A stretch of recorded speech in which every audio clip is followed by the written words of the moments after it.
Hi everyone, Jarrod Nickel, Executive Director of ProjectCoe.com here, and I'm going to now focus in on the Sega Saturn games. This is just a few games. I don't have very many here because, well, to be quite honest with you, I can't find them all. I have them all boxed up, and thanks to Steven, I've gone ahead and rummaged through some of my old stuff to find a couple of these gems for you.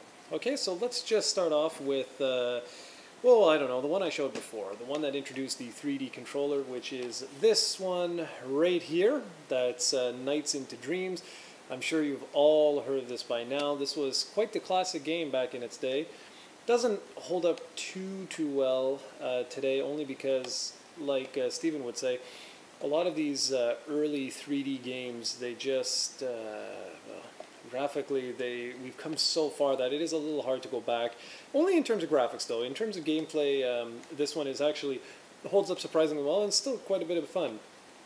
Now, if you're wondering about this in terms of the actual cases, well, they might look a little familiar to some of you. They might look like, let me just grab one, something like this, which is, yes, there's a little ding here, I know, you know, I was younger back then. Anyways, this is the exact same cases, you know, I guess waste not, want not.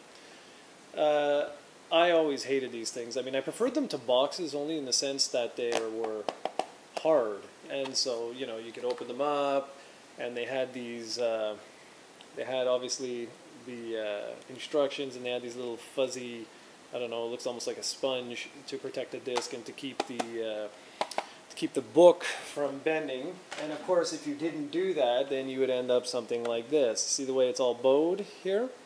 Yes, well, that's because in this one, in Sonic R, which is this, there's no little pad there. I don't know what happened to it. So this is what ends up happening to your book. Isn't that lovely? Anyways, Sonic R was an alright game. I'm going to show you some of these in one of the other previews, well, whatever you want to call this is that I'm going to do. So anyways, these boxes were less than stellar, let's just say that, but whatever, it worked, you know.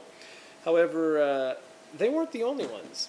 A lot of you may not know this, but have you ever seen something like this?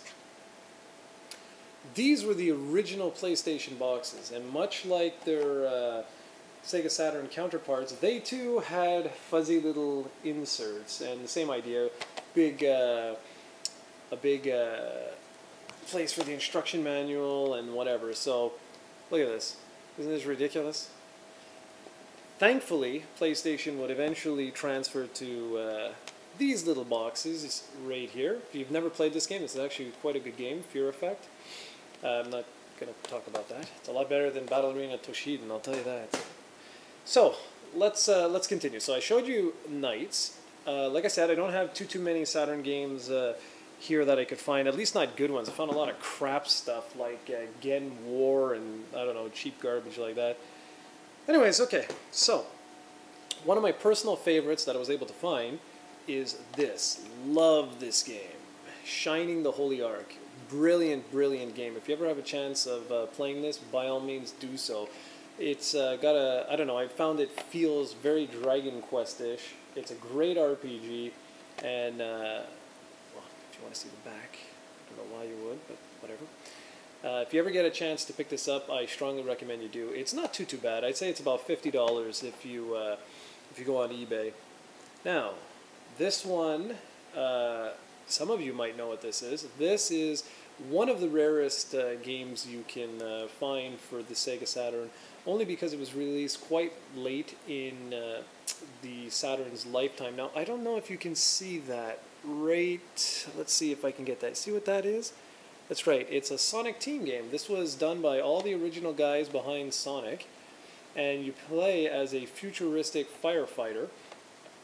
The graphics are, well, like I say, I mean, any 3D sort of game like this is not going to be the most prettiest game. Okay, so next up is my damaged copy of Panzer Dragoon. See right here, there's a little crack, and that sucks, but whatever. So yeah, Panzer Dragoon, this was like the surprise hit at basically when the Saturn came out. And here's the back. I don't know. Don't ask why I'm doing this. I have no clue.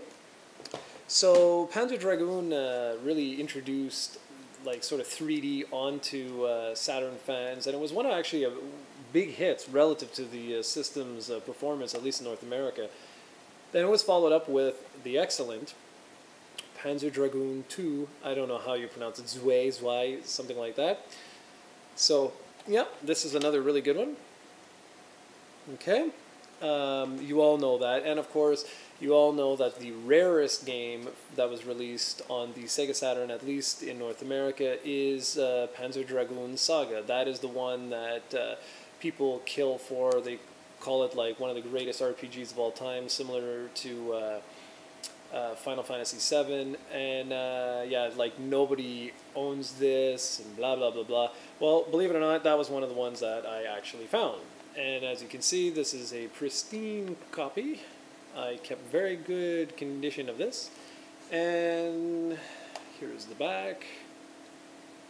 And so let's just open this up, because a lot of people never believe me when I say I have them all. So that's disc 1, and in with it were all of these. Let me get over here. Okay, so there's 3 more right there. Okay, I'm not going to open them up. I mean, if you really want me to, I can show you one more, I guess, whatever. Here. So that's disc 2. Okay, so all of them are perfect. There's no scratches and things like that. So there you have it. This is primarily, this is what it looked like. Shining Force 3 I have, but it's one, unfortunately, I couldn't find the actual game. It's one of my boxes. And then that's Burning Rangers, which obviously just showed you. So there you go. That's a quick look at just a couple of the games I had lying around in a box, and I'm going to go ahead and try and find some more over the next, I don't know, a few weeks or what have you, because I have a lot of imports too, including Radiant Silvergun, Police Knots, and Snatcher. But in order to play those, I have to find my Action Replay Plus. We'll touch more on that in a little bit. So thank you very much for watching, and now I'm going to show you a little bit of gameplay in the next video of a couple of these games. Okay? Thanks.